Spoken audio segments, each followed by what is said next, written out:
सम्भाषणसन्देशसंस्कृतमासपत्रिकायां प्रकाशितानां बालकथानां ध्वनिप्रसारणम् इदं बालमोदिनी इति।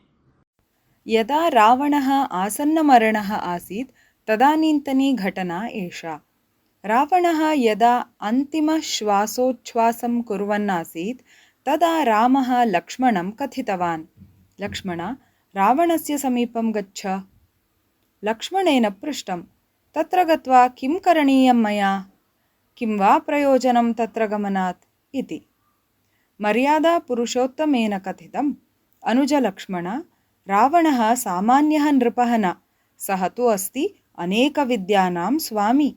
अतः तत्र गत्वा पृच्छ यत् सुव्यवस्थितजीवनसञ्चालनस्य कानि सूत्राणि इति। ततः अमूल्यं सूत्रं लभ्येत भवता।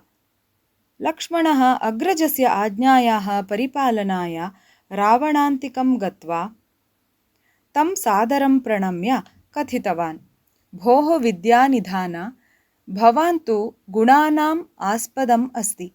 अत एव अहं ज्ञातुमिच्छामि यत् सुखीजीवनस्य महत्त्वपूर्णमन्त्रः भव्यसूत्रं च किमस्ति इति। कृपया उच्यताम्।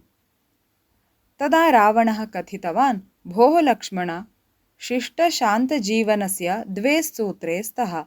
प्रथमं तु श्रेष्ठं कार्यं कर्तुं कदापि विलम्बः न करणीयः इति।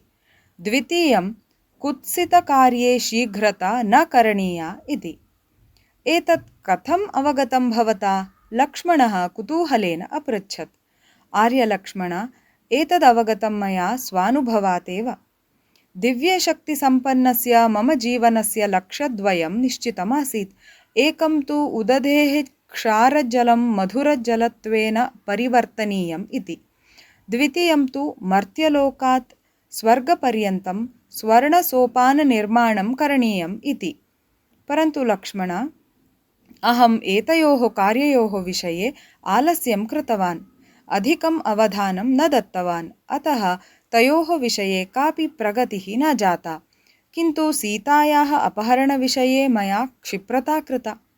तस्मादेव कारणात् अद्य अहं पराजितः भूत्वा मृत्युमपि प्राप्नुवन् अस्मि। अतः एव वदामि, सुष्ठुकार्ये विलम्बं मा कुरु, कुत्सितकार्ये च शीघ्रतां मा कुरु इति। अत्र मम जीवनमेव उदाहरणम्। रावणस्य वचनानां यथार्थतां स्मरन् लक्ष्मणः तं प्रणम्य ततः निर्गतवान्। ततः अचिरादेव रावणस्य प्राणाः निर्गताः।